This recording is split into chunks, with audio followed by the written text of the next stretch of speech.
getting ready to do a show. Dr. Bill will be on in just a minute. We got the news and the weather. I don't know why the news doesn't feed through. I'm Michael Harrington in Washington. Oh, yeah, it does. Former President Trump was the main attraction at the Conservative Political Action Conference, Texas, on Saturday. We will make America strong again. We will make America proud again. We will make America safe again. And we will make America great again. Thank you very much. Thank you. Thank you very much. The vast majority of attendees in a straw poll picked Mr. Trump for president in 2024. Ending his most recent COVID-19 isolation, President Biden has left the White House for the first time since becoming infected last month. He's visiting the First Lady in Delaware. This is SRN News. One leading evangelical says the mainstream media is trying to cover up the connection between the monkeypox outbreak and homosexuality. Christians understand that the moral rebellion of our day comes with deadly consequences. HIV and AIDS made that very clear, as does now monkeypox. Dr. Albert Mohler of the Southern Baptist Convention. We hope for every sick person to be made well, but we also want those who are not sick not to become sick. And there is a moral context in which that is more and less likely to happen. Hear more in his daily briefing at albertmohler.com. Bad news for persecuted Christians in Somalia. The former deputy leader of a Muslim terrorist group has been named religious affairs minister by the new government. Many Somalis, Muslim and Christian alike, are calling Mukhtar Robo's promotion disrespectful to those who have lost loved ones in attacks by al-Shabaab. Robo once had a $5 million U.S. bounty on his head. This is SRN News. Have you ever thought you'd like to buy and sell houses but didn't know how or where to get the money? My name is Ron LeGrand, and over the past 40 years, I've bought over 3,000 houses without using my money or credit and taught thousands to do the same. Today, even in a virtual environment, we buy nice houses in nice neighborhoods using no banks, realtors, contractors, or other costly entanglements, and build huge cash flow and wealth without the hassle of tenants, all without credit and little or no money.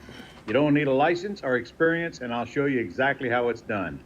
Text RON to 99799 and I'll send you my free training.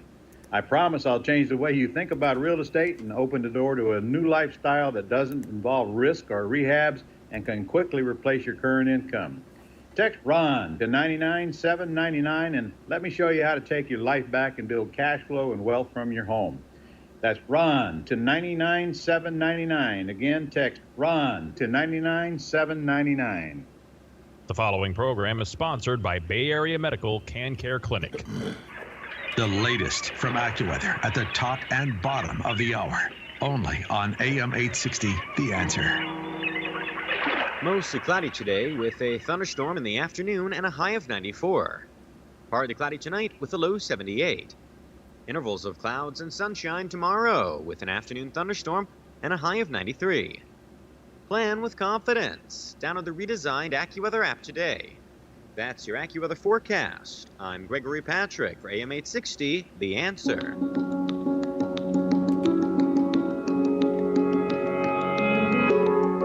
And I'm on. This is Dr. Bill, your radio MD. Good morning. I got Ken with me. You there, Ken? You bet I am, Doc. Good morning, sir. Oh, buddy. Glad to have you. And we're doing a show today. So we're on the radio, 860, and I think 9 something or another, which is the FM station. And then we're also streaming live on Facebook, YouTube, Twitter, Twitch, I think, and my own Dr. Bill Radio MD channel or website. So we've got a lot of action going on here, bud. And by the way, did you see or hear just now in the news that the CPAC conference, 70% of the people overwhelmingly voted for Trump in the straw poll as the presidential candidate. Of course, this is the ultra-conservative part of the Republican Party, so you wouldn't expect any less. But I think he's still leading in polls with Republicans in general. So he may come back. He may be back. Yeah, and I was reading something that pointed out something I hadn't considered before. If he does run and if he does win, he's a lame duck the minute he takes office because he can only serve one term. That's right. You get two terms or 10 years, whichever comes first. So Yeah, he's he's already had his term. first. But he'll also be only the second president to have two non-consecutive terms. Grover Cleveland had two non-consecutive terms. So it'll be historical. I mean, he's historical anyway, but it'll be even more historical. But I'm afraid to say anything to anybody about Trump. There's even Republicans that are moderates. They don't like him. They just do not like him. But I don't care. I don't care whether he's a good guy or a bad guy. All I care about is getting things done. That's what I want. Get it done, baby. At any rate, so the CPAC, this goes back to 1973. Did you know that? This what's it called? It's the Conservative Political Action Conference, and they held it this year in, I believe, Dallas. But this started in 73, and that's where Ronald Reagan made his bones. He gave a speech at his shining city upon a hill that started back in the early 70s when he was invited to speak there. And Donald Trump got his start there, too. He was invited to speak in 2010, which launched his political career. So it's really a fascinating phenomena, and the number of attendees over the past 10 years has gone from less than 1,000 to over 10,000 now, Ken. So it's a growing concern. Fascinating. Who would have thunk it, huh? It's true. But like you said, 70% of ultra-conservatives is good. Yeah. But there are other guys out there who are thinking about running, obviously. It sounds like it anyway. Yeah, DeSantis obviously has a shot at it if Trump doesn't want it. And I think that he should run anyway, even if Trump runs, he should run just to get his face out there and polish himself up a little bit. He'd make a great vice president. He'd make a great president, too. Either way. He's a good guy and he's a hard worker. I'm impressed with his work ethic. This guy just doesn't stop. He's like Trump. He's a go-getter. But I don't think that the governor of California likes him a whole lot, Ken. Did you see that? He put out ads calling Ron DeSantis a dictator and spreading COVID virus and all this. Oh, well, what are you going to do? So, this monkeypox thing, I heard on the news that the conservative minister or doctor or whatever said that what the government and CDC is suppressing is that this is largely among gay men, right? I mean, correct. Which is what I've been telling people all along, and they're all upset and worried about monkeypox virus, and I think there's several hundred cases now in the United States, so it's not like it's a huge epidemic. But the CDC website, they've got this whole blog about safer sex, social gatherings, and monkeypox, and how a person can lower their risk during sex. I got an idea. Don't have sex with another man. Well, it's a good start there, Doc. Yeah. I mean, look, just doesn't make any sense biologically to me. But what do I know? I only went to medical school. But you've been saying that since day one when we started talking about monkeypox, and like 2 cases were here. Oh, yeah. That it was pretty much just for the gay community right now. Oh, yeah. And if you want to really read something ridiculous, go to the CDC website on safer sex, social gatherings, and monkeypox. I mean, their recommendations are, they're kind of crude, actually. Some of them are really funny. We're not going to put them on the air because they are a little graphic in some cases, but they were funny. Yeah, we highly recommend you go read it if you're into laughing. I mean, let me give some of the less graphic. Limit your number of sex partners. Who goes out and has? Well, I don't know. I don't get it. Maybe it's common in the gay community. I don't know. Yep.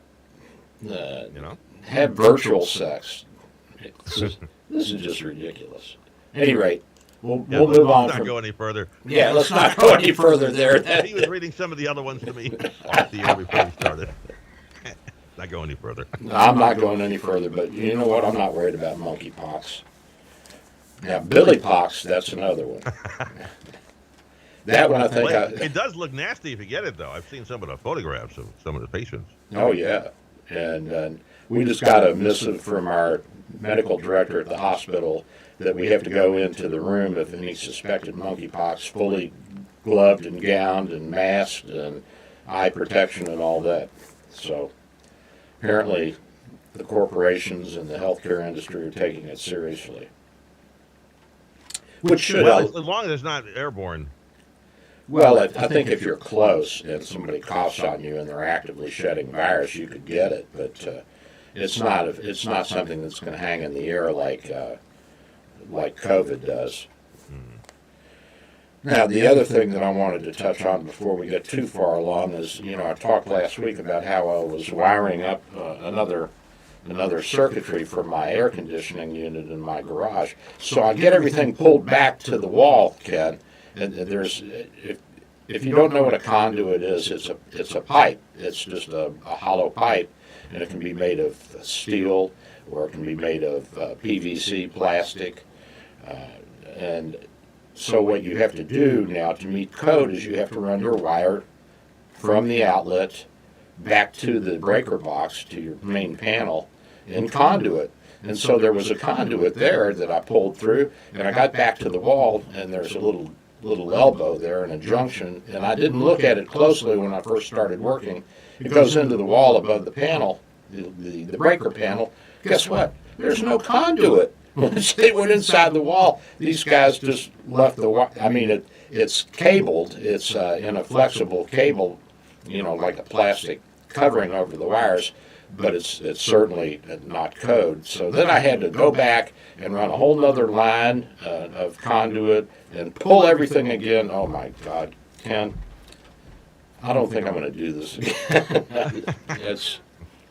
Well, it's better than being hot in the garage all summer long. Yeah, especially if you're, a do-it-yourselfer and a putzer like I am. So you were blowing breakers. Yeah, I was blowing breakers because I hooked up 2 units, and the line I was on also had a refrigerator that we have in the garage, and the garage door opener and lights and everything else, and so it kept kicking the breaker off. And that ain't gonna work. At any rate, we'll fix it. We'll get it You'll get your air conditioning in by next week. It'll be done by next week, I promise you, and then you'll have something to praise me for. Okay, so now the patient anxiety, I'll talk to you a little bit about this before the show, and I wanted to touch on this. And I got a patient named Richard, and he had an abdominal aortic aneurysm. What is that? Well, the aorta is the big blood vessel that runs from your heart and feeds your body, and it goes, kind of makes an arch up in your chest, and then it goes down into your belly, and then when it gets down into your pelvis, it splits into the arteries that go into your legs and into your rear pelvis area. But at any rate, people who smoke, have high blood pressure, have some unusual inherited diseases like Marfan syndrome, can get aneurysms in their aorta. So this one patient of mine, Richard, he started coming to me 4 or 5 years ago. And, I diagnosed him. I said he was having trouble with his legs. They were hurting when he walked because he had obstruction in the aorta and down in the arteries in his legs because he was a smoker and didn't take care of his blood pressure and all that. Talked him into different things over the years. Could never talk him into getting this aneurysm taken care of. You know why? He was scared. Well, guess what happened to him? God damn near died. He had back and abdominal pain severe, started throwing up blood, and passed out. And his wife called the ambulance, and they took him to the hospital, and they diagnosed him at St. Pete General with this ruptured aneurysm. So what happens is the aorta can actually rupture, and if you're lucky, there's a membrane, kind of like a covering around the outside of the aorta that can trap the blood, and you may bleed into that, but at some point, hopefully, it'll tampen on, it'll kind of compress itself off. Well, they tried to get him to one of the vascular surgeons here in the St. Pete, Tampa Bay area, and nobody would take him because they were busy with other things or their units were full or whatever. Well, they ended up flying him up to Shands, which is the teaching hospital at the University of Florida in Gainesville. You probably have heard of that, Ken. And he almost died, but they did repair him. But I mean, he was in the ICU for 2 weeks, and now he's in rehab, and his vision's off, and he's a little forgetful because he dropped his oxygen levels. And he was bleeding, so he was in shock. He was like 60 over 40 blood pressure, 60 over 30. You can't live long like that. So what should he have done when you first diagnosed it? A stent or something, or what would he have done? Yes. We do have stents now that you can put in. They look like a pair of pantyhose with long legs that you can actually put in through the catheter, through the artery itself, without opening the belly up. Of course, he had to have his belly opened up because they had to clamp the aorta, and he was on bypass and all that. And then they jump a graft. It's like a Dacron tube that goes from the upper aorta down to the lower aorta, and you have to reattach some of the arteries that feed the organs in the belly. The small bowel and the colon and all that. So at any rate, he could have had, he could have had that done years ago. He could have had the pantyhose. But he could have had the stent put in years ago, and my guess it would have been much cheaper than what he finally ended up having to go through. And he would have saved a few brain cells too. Yeah. Wow. So listen to your doctor. Well, so I'm curious. Why are people afraid? Well, they're afraid that it's going to hurt, of course. They're afraid that they may not make it. They're afraid that there's something wrong with them, and they don't want anything to be wrong with them. They're afraid of taking medications. I can't tell you the number of people I have to talk into taking medication. And they say, well, I just don't like medicines. I don't trust medicines. Well, the internet said it has all these side effects. And you hear this with the statins, with Lipitor and Crestor and all the, what the statins are. They're for lowering your cholesterol. Right. And guess what the number one selling drug in the world is? I imagine a cholesterol drug. Yep, Lipitor. Number one selling. You want to live longer? Get your cholesterol down. Get your blood pressure down. Take care of yourself. But how do you reassure people that you're not there to do them harm? Like I tell people, Ken, I say, look, try it. If you have side effects, we can stop it. This is not permanent. And I think it's important for people to remember that almost all medications are something that can be adjusted, changed, stopped, or replaced with something else. I mean, there's some things you have to take, like your thyroid hormone. But that's really not a medication. That's kind of like a vitamin, because you make thyroid hormone, and if you can't make it, you got to have it to live. So there are some things that you take that are basically just what you already have inside of you, and you're not making adequate levels of. But at any rate, this is a problem. This is a big problem. And Are people just in denial? I think there's a level of denial. There's a fear of medication. I had one guy this week. He said, "Doc, I can't swallow a pill." He said, "My kids laugh at me. He's in his 60s, and he can't swallow a pill." So I gave him some liquid medicine. We'll see what happens. Well, also there's that, I think, I feel okay, Doc. I can't be sick. Yeah, you get that a lot with high blood pressure. I don't feel anything. Well, when you start feeling things with high blood pressure, it's too late, because you're having a heart attack or a stroke. That's kind of where I was when I started coming to see you. Yeah. And I was always, I feel fine. I can do all this stuff. I'm not an old man yet. Well, sort of now. Well, it doesn't even have necessarily, doesn't have to have anything to do with age. Young people can get high blood pressure, and we're seeing an increased incidence of that with the obesity and all of the other risk factors that we have for high blood pressure and diabetes and high cholesterol. But there is a denial factor, and there's this thing of people saying, "I don't feel anything. I don't feel bad." Well, you don't have to feel bad to be sick. You know, I tell you, you can have a pancreatic cancer, and that sucker can grow to the point of where you have no chance whatsoever of surviving, and then you have symptoms. So there are diseases that you can have that are not going to manifest in any physical pain or discomfort or abnormalities until it's too late. Well, how do you find it? The blood test? Is that how you find something like that? The abdominal aortic aneurysm is by ultrasound, and we do that in the office. We do carotid arteries, your arteries that go to your brain. We check those for blockages. We check your legs. We check your belly. And the government, Medicare, says they will pay for one abdominal ultrasound to look for an aneurysm if you have a history of smoking more than 100 days of smoking. You qualify. I think we did yours, didn't we?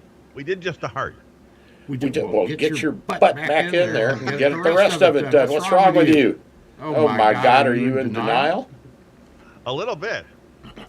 Well, okay. You know, it have been for years on a lot of things. Well, you know, this is why pathology is a good field. Nobody complains. Nobody talks back. You don't get any stupid questions. Nobody's afraid. It's too late. It's too late.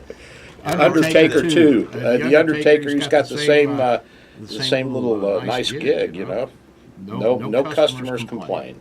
I thought about doing that. You should have. I really did. I thought seriously about it. It just got too creepy. Well, with your stature and your voice, you would have made a good one. I would have scared the heck out of everybody. That's right. Mm-hmm. One of my classmates. I don't even know what the schooling is. I guess you just regular college classes, I would imagine. Well, you have to go to a special school, and they teach you, anatomy and some biochemistry, because you have to use embalming fluids and cosmetics. So you have a cosmetology class because you got to make the bodies up, make them look good if you're going to have an open casket, and so there's a number of things that you have to learn how to do. It's really a multidisciplinary job. You have to know a little bit of this and a little bit of that, and you have to be a business person, because most funeral homes are independently owned. I've known quite a few coroners in my life, because I worked in news for many years and dealt with them. They were always inviting me over to watch an autopsy. Never took them up on it. Well, if it's a fresh body, it's not too bad. But if it's something that's been around, the odor is no good, no good. But the pathologists now that are in practice, they rarely do autopsies. They've got deaners. These are specialized people that will do an autopsy, get everything ready for them. Then they just come in and look at the body and look at the organ parts.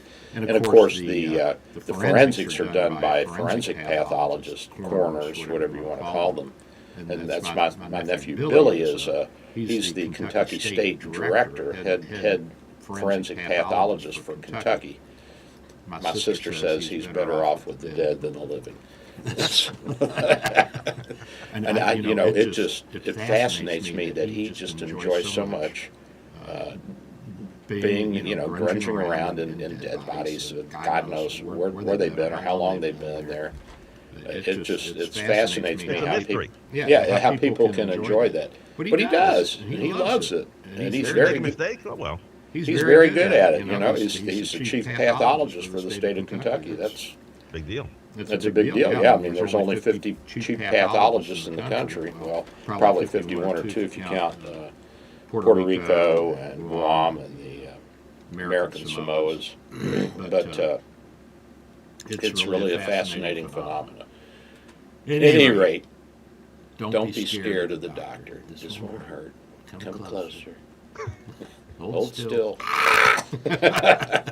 He's there to help. I just want to make you feel better. So, did you see this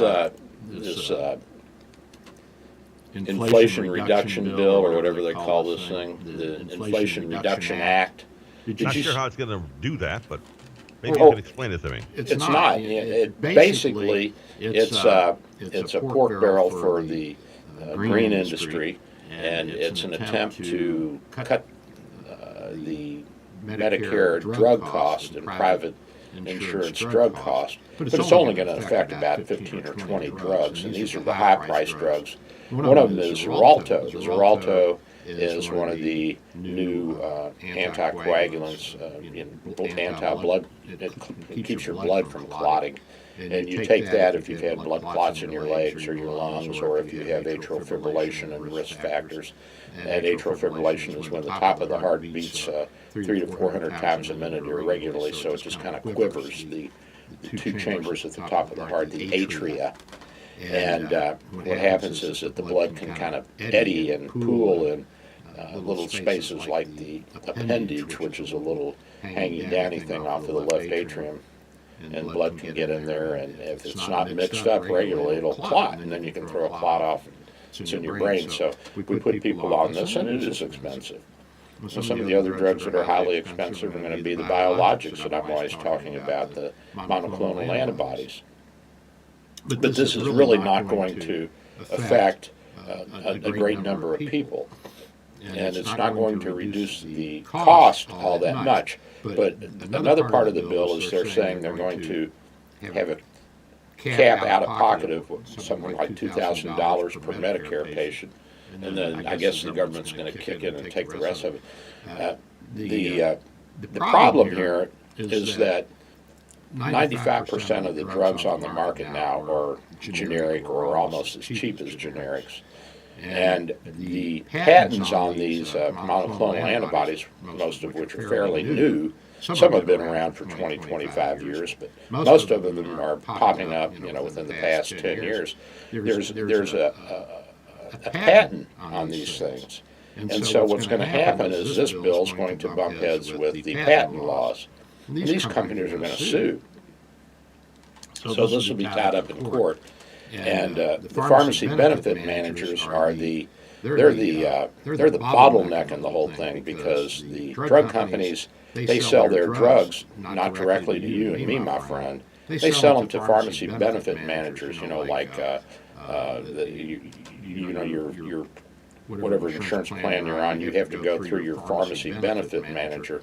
So you have to have a mail-in pharmacy that you're hooked up with for these long-term drugs. So if you have to get a 90-day supply of your blood pressure medicine, you go through your mail-order pharmacy, which is probably owned by your insurance company, and they have a pharmacy benefit manager, and what he or she does, or the panels do, is they negotiate with the drug companies to purchase things. And so let's say you want to take Jardiance, but they don't have that on the list of drugs. They have something else, Ozempic or whatever. Well, that's what you're going to get, whether you like it or not, unless you want to go pay $2,000 a month for your Jardiance.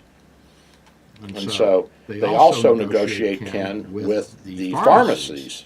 So they'll go to CVS or Walgreens and say, well, we'll direct patients to you, and we'll supply you through our pharmacy purchasing plan if you will give us a break and give us some money back for the number of patients that we send you.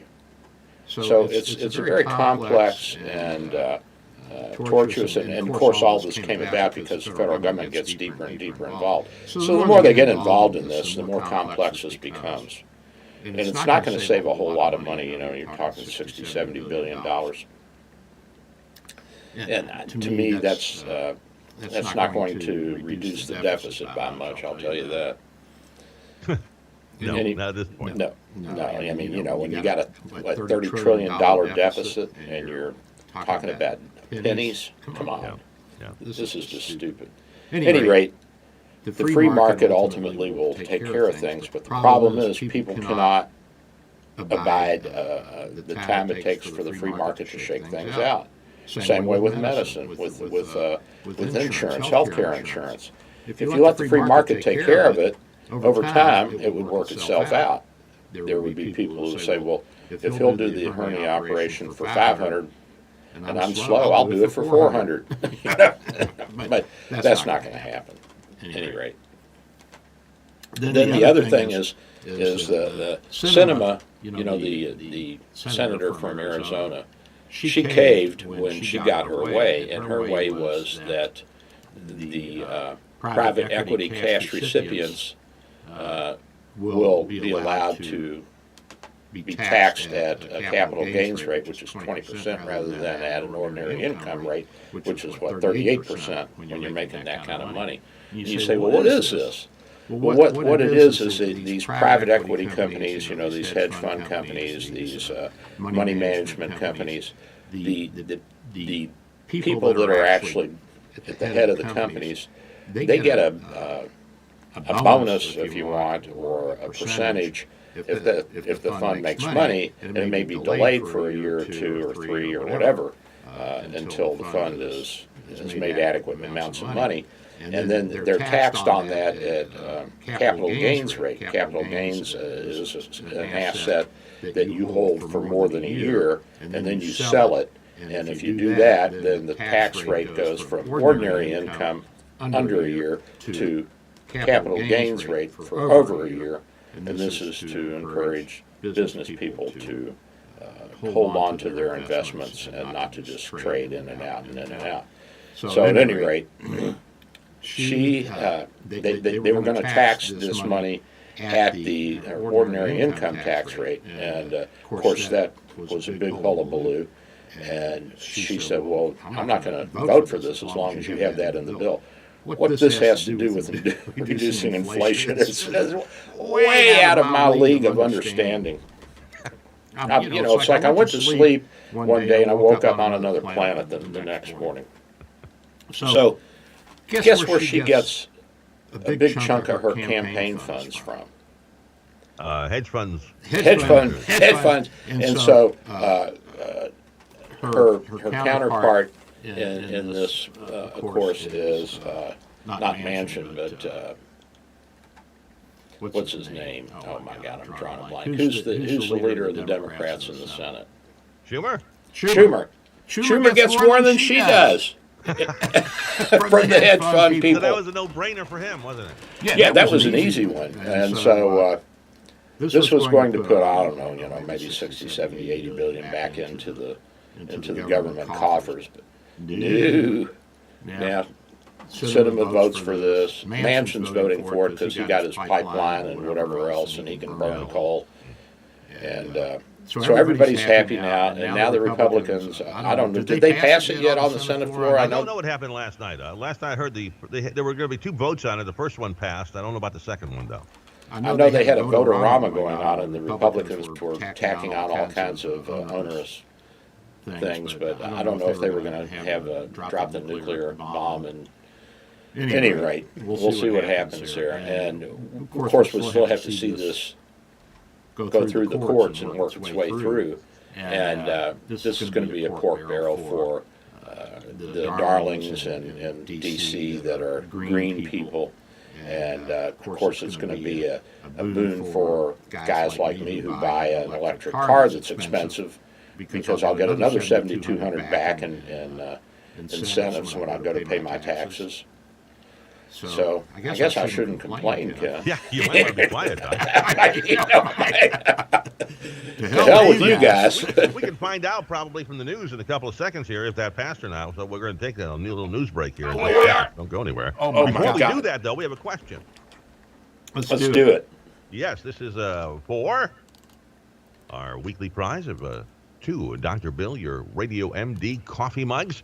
And the question always deals with something we just talked about in the last half hour. So if you've been with us for the entire half hour, you should have the answer to this question. What was, and first caller with the correct answer will win, what was the doc trying to wire up in the garage this weekend? Says he'll have it done by next weekend. What is he trying to wire up in the garage that he had to pull some piping for? And the number to call is 877-969-8600. That's 877-969-8600. 877-969-8600. First caller in with the correct answer wins.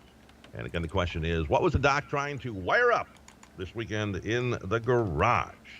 All right, back in a minute, Doc. I'll be right back, and I promise I'll have it wired up by next week. All right, very good. All right, buddy. Here's the latest from the Answer News Center. With SRN News, I'm Michael Harrington in Washington. 4 more ships carrying agricultural cargo held up by the war in Ukraine have received authorization to leave the country's Black Sea ports. The body overseeing an international deal intended to get 20 million tons of grain out of Ukraine to feed people in Africa, the Middle East, and parts of Asia says the loaded vessels are expected to leave port as early as tomorrow. Elsewhere, Russian forces have begun an assault on 2 key cities in Ukraine's eastern Donetsk region. They also kept up rocketing and shelling attacks yesterday on other Ukrainian cities, including one close to Europe's largest nuclear power plant. A growing number of people were injured.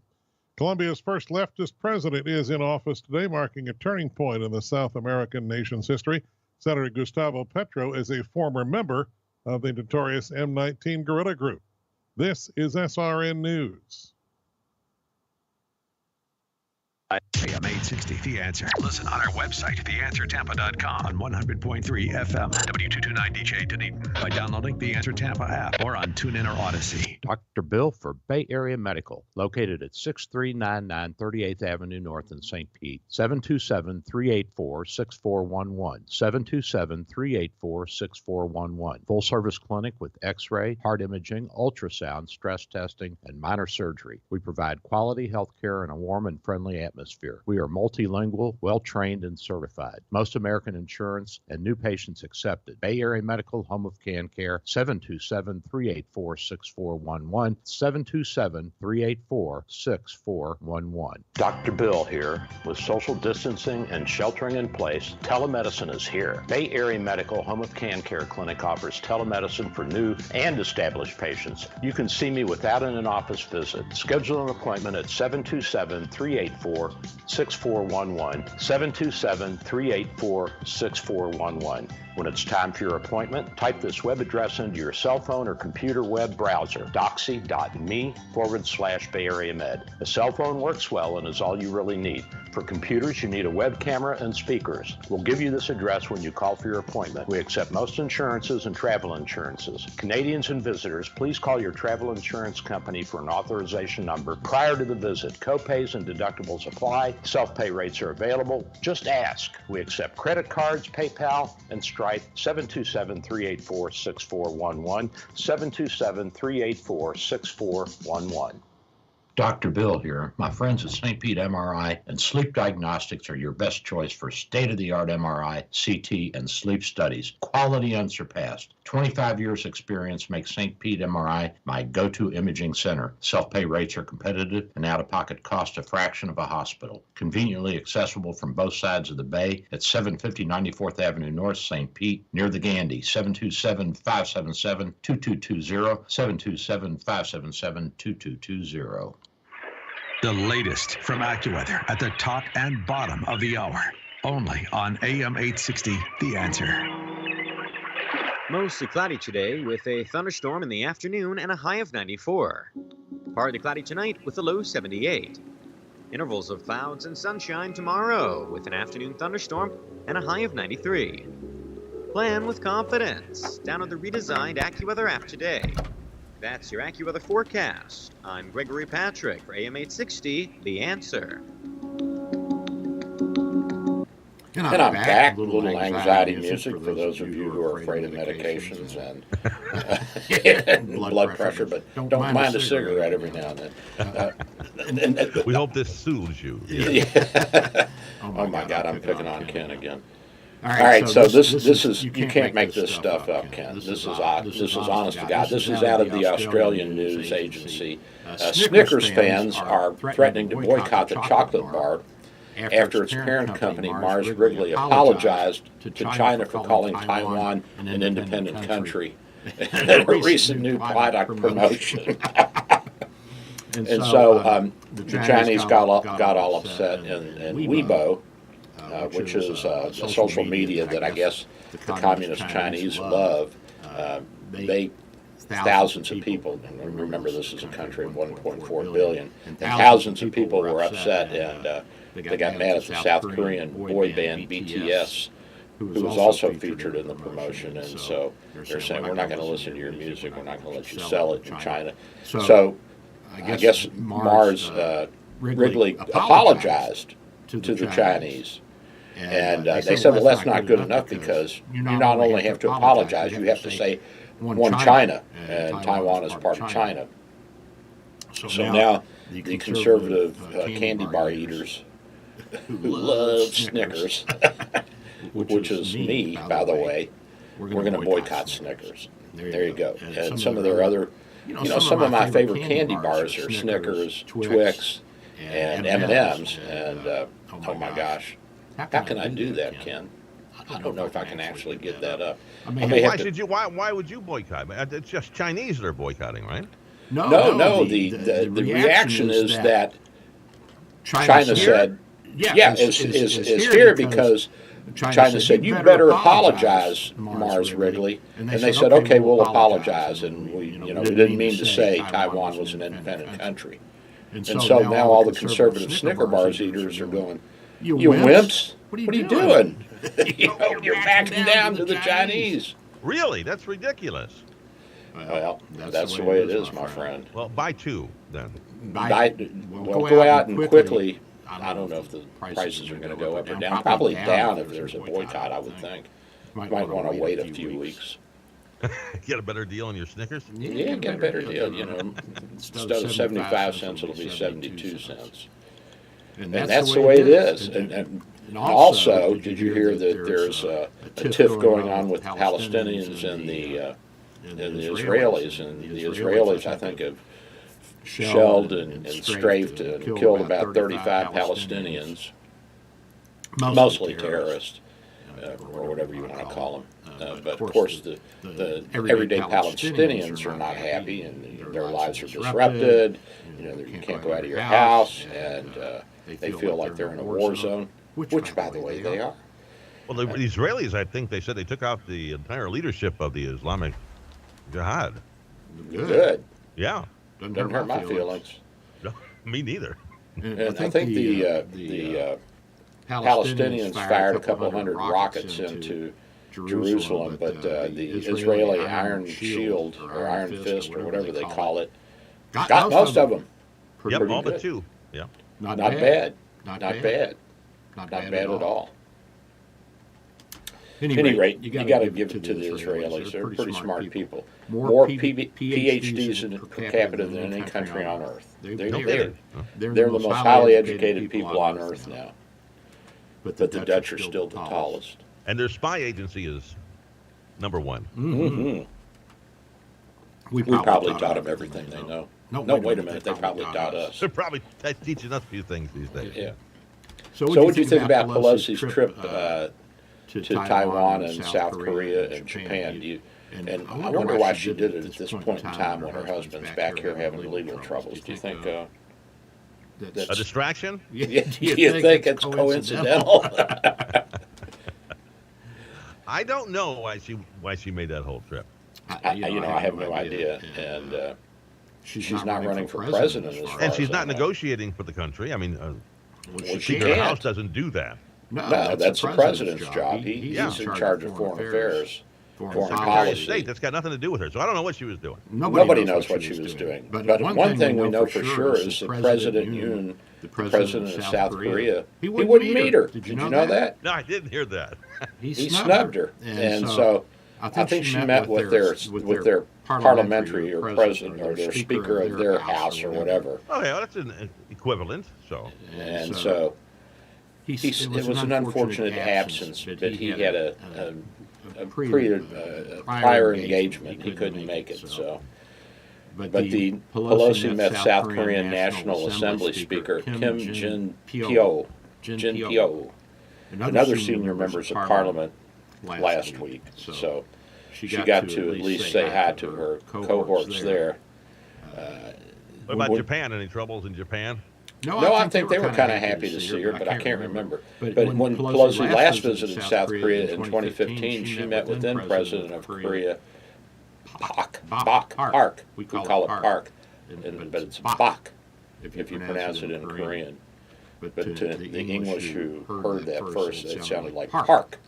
So Bok Chung-hee was the dictator who overthrew Syngman Rhee, the socialist idiot that was in charge of South Korea after the Korean War. And Bok Chung-hee made him come out of the 19th century and pushed him into what is now one of the premier countries in the world. They're really advanced 21st century medicine, technology, everything. At any rate.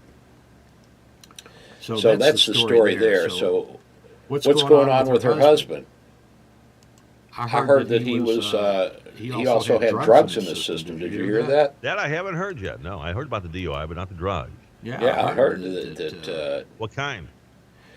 Somebody said cocaine. I don't know if that's accurate or not, but I don't know why that old goat would be doing cocaine at this age and stage. You should be doing Percocet and beer. Yeah, cocaine will give you a heart attack. You know, you want to slow down. You don't want to speed up.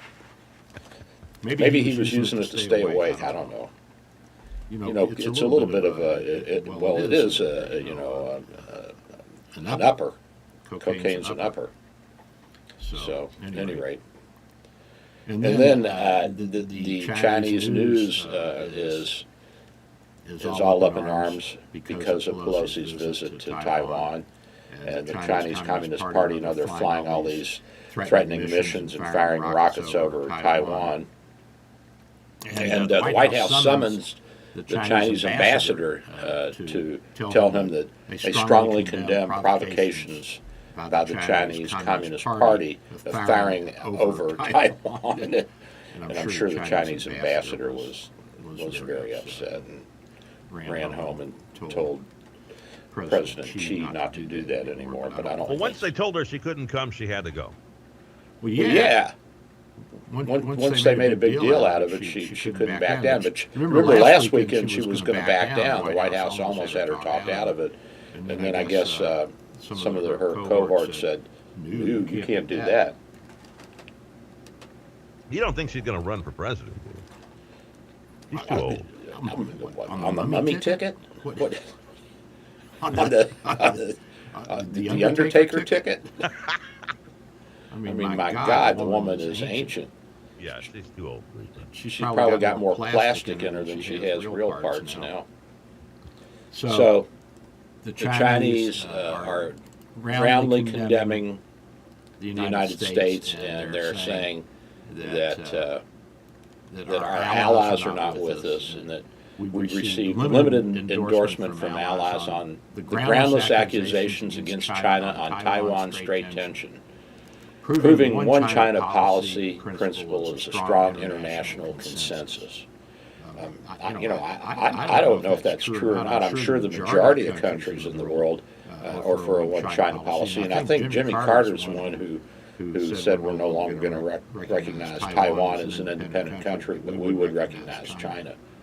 Do I have that right historically? I think I'm not sure. Was it? I thought it was Nixon, but it may not go back that far. I think Nixon opened it up, and then he probably had that policy in mind, and then he had to resign because he was nosy about what the Democrats were doing. All he had to do was ask any hippie on the street, and they would have told him. But McGovern, peace and love, and all that. Yeah. Well, he won an alliance slide. He didn't have to do any of that. So there you go.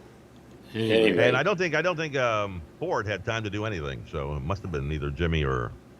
Well, Ford spent most of his time vetoing the Democrats' bills that were coming to his desk, and actually, the economy was starting to turn around a little bit. But then Carter, he didn't really know exactly what to do, but he did appoint Volcker as the chairman of the Fed. And who did know what to do. So he did know what to do in that respect, because Volcker ended up raising interest rates into the nosebleed area, and that ended the stagflation and got us out of the greatest recession of my lifetime, which was in the 1970s. Made the 2000 recession, 2007 recession look minor. I mean, there were people on the street hungry. And I don't mean hungry because they were drunk and they didn't know where to go to get food, only booze. I mean, people didn't have money. I didn't have money. Were jobs scarce? Yeah. Yeah. I don't remember that much about that. I was a teenager back then. So It was a tough time. I asked my dad, I said, Dad, how bad is it for you? He said, Billy, I'm accepting tomatoes and corn, and people are offering to pay me with anything but cash because they can't afford me. Really, he was bartering out, huh? Yeah. Most of the time, he just said, keep it. It's I'll just take care of you. But it was a tough time, and that's when I started medical school. Was in the '70s, and my dad, he said, I can pay your tuition, but that's it. And tuition wasn't that much when I started. It was like $1,500. I think when I graduated, it was $2,500. But I had my own house. I had a kid to take care of, and so I had to take out loans. And I think I borrowed $10,000 from the local bank, and then I got when I got to my sophomore year, I got a public health service loan. And of course, that's like a military loan. You got to go pay it back afterwards, either in time or money. But it was a fascinating time in our history, and it's a reference point for inflation, for stagflation. And remember, I talked about stagflation last fall, and I said we're headed into a stagflationary period, which is what a lot of the economists are now saying. And I don't know how bad it's going to be. I don't think it'll be as bad as in the 1970s. Stagflation is considered what, high interest rates and high inflation? It's where there's a decrease in production and high cost of goods. So you have inflation and you have a stagnant job market. Now the president's saying, well, we've got a good job market. It's growing strongly. Well, if you look at it in terms of, half the jobs went away during the pandemic and now they're starting to come back, I guess it is a good growth market for jobs. But if you look at it in terms of where the job market was in 2018, 2019, I'm not sure that you can make that argument. And that's not to say that we're not adding jobs, but I don't know if we're adding them as fast as we should. So we're going to have to wait and see. And interest rates are going up, Ken. They're going up to try to stop the inflationary spiral. And the way that works is if you raise interest rates, then the cost of buying things goes up, like a house or a car or whatever. And that will slow down the demand, which will slow down the price hikes. It's supply and demand. So if there's not enough of the supply and there's too much demand, then the supplier's going to say, well, if I can get $10 instead of $5, why don't I do that? And that inflates the cost. So like eggs, I think you could go out to Sam's Club and get 2 of those 18-egg plastic containers. And I think 2 years ago it was like $3 or $4, and now it's up to $12. $12 in what? A year and a half? I mean, that's unbelievable. That's crazy, yeah. I don't think I've ever seen prices rise this fast. Maybe in the late '70s things really jumped, but this is pretty significant. This is not anything we should take lightly, and the Democrats, the left-wing Democrats, are saying, well, this is just the growing pains of getting off of fossil fuel and getting on to renewable energy source. Well, I mean, could have had nuclear energy if we just listened to Eisenhower back in the 50s. At any rate, so in the meantime, you can starve. Well, I don't know that there's a whole lot of starvation in the country now, but you get my metaphor. Yeah. And back in the 70s, it was real, apparently. It was real. There were hungry people. There was a project, Ken, in '73 when this whole thing really fell apart back then. They were building a luxury condominium building right on the edge of Cherokee Park, close to where I lived. And I think it was going to have 36 units. And it wasn't a huge project, but it was a nice upscale project. I drove by there one day, and there were people pouring concrete and working. I came by the next day. There was nothing there. Guess what? There was nothing there for a decade. It took over a decade for that to come back. Wow. A decade. And this was in Louisville, which was, hit as hard as any other big city by the recession in the 70s. But it fascinated me to no end that, and those were jobs. I mean, those were paying jobs. The concrete, carpenters, plumbers, electricians, tradesmen. Good paying jobs. Yeah, good paying jobs. Workmen, gone for a decade. Gone for a whole decade. Wow. But what are you going to do? And part of that was because of our dependence on foreign oil. Part of that was because of the expansionary, inflationary practices of the Democrats and the Great Society in the 1960s, the massive growth in welfare spending. The Medicare and Medicaid came in, Social Security was increased. And I'm not saying that these things are necessarily bad, but I'm just saying that once you get the government involved, it's going to change the whole complexion. And they think they can control everything. They cannot, Ken. They cannot do it. They're just not capable. Nobody is. I mean, you're talking about trying to herd an elephant around. That's no easy task.